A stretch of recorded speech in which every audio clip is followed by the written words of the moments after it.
कति समय आउने यो पानी? ठीक छ, राम्रो छ।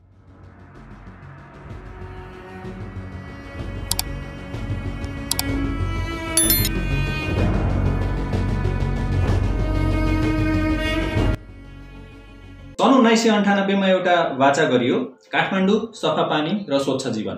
तर दशकौं बितिसक्दा पनि काठमाडौँवासीले अझै त्यो वाचा पर्खिरहेका छन् र त्यो वाचा हो मेलम्ची। 23 वर्ष अरबौं लगानी र अनगिन्ती ढिलाइपछि मेलम्चीको पानी अन्ततः काठमाडौँ त आइपुग्छ। तर यदि तपाई काठमाडौँ बस्नुहुन्छ भने आफूलाई प्रश्न गर्न मन लागिरहेको होला, किन म अझै सफा खानेपानी पाउन सकेको छैन? किन अझै पनि स्टोर गरेर राखेको जार र इनारमा निर्भर हुनु परेको छ? त्यसैले आजको यस भिडियोमा हामी खोतल्दैछौँ मेलम्ची खानेपानी आयोजनाको भाग। ल पहिले जानौँ मेलम्ची भनेको के हो। मेलम्ची एउटा आयोजना मात्र नभएर सिन्धुपाल्चोकको काखमा बग्ने स्वच्छ नदी हो। योजना सरल भए पनि विशाल थियो। पहाड चिरेर 26 किलोमिटर लामो सुरुङ बनाउने र त्यसै बाटो हुँदै हरेक दिन 17 करोड लिटर पानी सुन्दरीजल काठमाडौँमा रहेको सुन्दरीजल प्रशोधन केन्द्रमा ल्याउने र प्रशोधन गर्ने र त्यसपछि 9वटा विशाल रिजर्भियर हुँदै विस्तृत पाइपलाइन प्रणाली मार्फत काठमाडौँका घर घरमा पुग्ने योजना थियो। त्यसबेला ती रिजर्भियरहरू महाकालचौर काठमाडौँ, बाँसबारी काठमाडौँ, पानीपोखरी काठमाडौँ, बालाजु काठमाडौँ, आरुबारी काठमाडौँ, कीर्तिपुर काठमाडौँ, टिगनी भक्तपुर, कटुन्जे भक्तपुर र खुमलटार ललितपुरमा अवस्थित थिए र यति बेला हामी 2025 मा आउँदासम्म यी रिजर्भियरहरू अरू ठाउँमा पनि बनाउने भनेर निर्माणाधीन छन्। ल आउनुहोस् टाइमलाइन खोलेर मेलम्ची खानेपानी आयोजनाको ढिलाइको कथा सँगै हेरौँ है त। सन् 1998 मेलम्ची खानेपानी आयोजना सुरु हुन्छ। उद्देश्य सिन्धुपाल्चोकको मेलम्ची खोलाबाट पानी काठमाडौँ ल्याउने। लागत $464 मिलियन। आशा ठुलो थियो, सपना अझ ठुलो। सन् 2000 एसियाली विकास बैंक एडिबीले ठुलो ऋण स्वीकृत गर्छ अनि सबैलाई लाग्छ अब त काठमाडौँमा पानी आउँछ। तर सन् 2002 देखि 2006 बीचमा ठुलो झट्का लाग्छ। विदेशी प्राइभेट कम्पनी ल्याउने विवाद र भ्रष्टाचारको आरोप। विश्व बैंक, नोरोडा र सिडा सबै सहयोग फिर्ता लिन्छन्। $3 मिलियन को घाटा लाग्छ र परियोजना फेरि ठप्प हुन्छ। 2007 मा युके कम्पनी सेभेन ट्रेन्ट व्यवस्थापन सुधार्न भनी आउँछ। तर केही वर्षमै काम असन्तोषजनक भन्दै फेरि बर्खास्त हुन्छ र आयोजना 2 टुक्रा हुन्छ, निर्माण र वितरण। सन् 2008 मा चाइना रेलवे 15 ले ठेक्का पाउँछ। तर कामको गति कछुवाको जस्तो भन्दै सरकार असन्तुष्ट हुन्छ र 2012 मा सरकार भन्छ अब धेरै भयो, त्यसैले चाइना रेलवे 15 लाई हटाइन्छ। सन् 2013 मा इटालियन कम्पनी सिएमसी आउँछ, नयाँ उत्साह, नयाँ समय सीमाका साथ। 2016 मा काम सक्ने गरी र सुरुङ निर्माण तीव्र गतिमा सुरु हुन्छ र त्यसपछि 2015 मा भूकम्प जान्छ र सिन्धुपाल्चोक क्षेत्रलाई सबैभन्दा प्रभावित गर्छ। सडक, सुरुङ सब क्षतिग्रस्त हुन्छ र काम फेरि रोकिन्छ।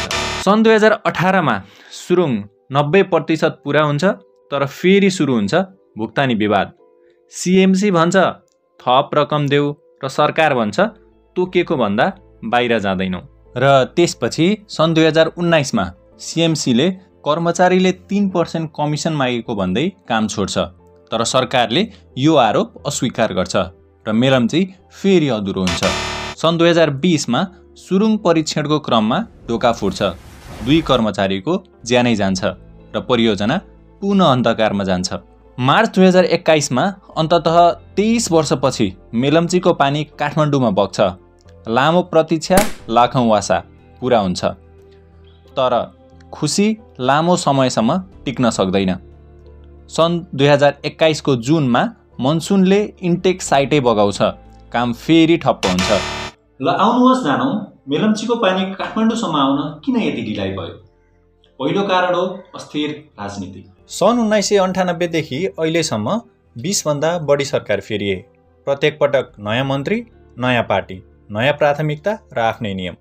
दीर्घकालीन निरन्तरता कहिल्यै भएन र आयोजना फुटबल बनेर उछुटियो। दोस्रो र सायद सबैभन्दा घातक कारण हो भ्रष्टाचार। सन् 2005मा प्रधानमन्त्री शेरबहादुर देउवाले मेलम्ची जोड्ने बाटो बनाउँदा भ्रष्टाचार गरेको भन्दै मुद्दा चलाइयो। सन् 2006मा स्विडेनले विशेष रूपमा भ्रष्टाचारकै कारण परियोजनाबाट लगानी फिर्ता गर्यो र यी कुराले जनविश्वास र लगानी दुवै सुकाइदियो। र अर्को महत्त्वपूर्ण कारण हो ठेकेदारको अराजकता। यो आयोजना कुनै स्थायी निर्माण कम्पनीसँग टिक्न सकेन। युकेको सेभेन ट्रेन्ट, चीनको रेलवे 15 र इटालीको CMC सबै आयोजनाबाट बाहिरिए वा निवतवश हटाइयो। यो लगातारको परिवर्तनको मतलब थियो फेरि सुरुदेखि सुरु गर्नु, ठेक्का सम्झौता पुनः मिलाउनु र धेरै ढिलाइ सहनु। अन्त्यमा ती दुःखद घटनाहरू जसको योजना कसैले बनाउन सकेन। सन् 2015को भूकम्प, त्यसपछि 2020मा 2 कर्मचारीको ज्यान जानु र 21मा मनसुनको बाढी। यी सबै कुराहरू हामीले अगाडि नै छलफल गरिसकेका छौँ। ल आउनुहोस् अब कुरा गरौँ 23-24 वर्ष लगाएर मेलम्चीको पानी काठमाडौँ आए पनि काठमाडौँमा पानीको समस्या समाधान किन भएन? पहिलो कारण हो माग र आपूर्तिको तालमेल नमिल्नु। काठमाडौँले चाहेको प्रत्येक दिन 377 मिलियन लिटर, मेलम्ची अघि भएको करिब 120 मिलियन लिटर, मेलम्चीले थपेको प्रत्येक दिन 170 मिलियन लिटर, कुल आपूर्ति 290 मिलियन लिटर। त्यसैले हामी अझै प्रत्येक दिन 87 मिलियन लिटर कम छौँ। मेलम्ची एक महत्त्वपूर्ण योगदान थियो, तर पूर्ण समाधान कहिल्यै पनि भएन। सहरको वृद्धि दर समाधानभन्दा धेरै छिटो भयो। अर्को कारण हो पुरानो र भत्किएको पूर्वाधार। काठमाडौँको पुरानो र टुटेका पाइपलाइन नेटवर्कबाट 20% भन्दा बढी पानी चुहिन्छ। यसको मतलब मेलम्चीबाट आउने 170 मिलियन लिटर मध्ये 30 मिलियन लिटर भन्दा बढी घरमा पुग्नु अघि नै भूमिमै हराउँछ।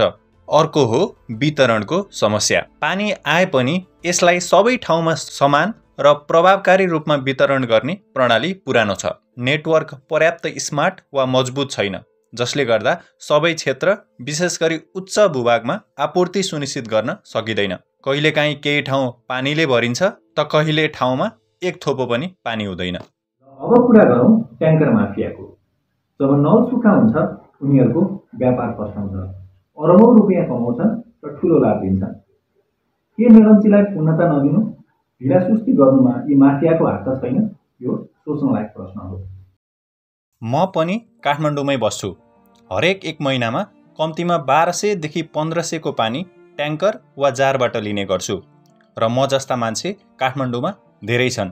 अझ परिवारले त योभन्दा बढी खर्च गर्छन्। यदि हरेक घरमा 24/7 पानी उपलब्ध भयो भने कसलाई घाटा हुन्छ? विचार गर्नुहोस्।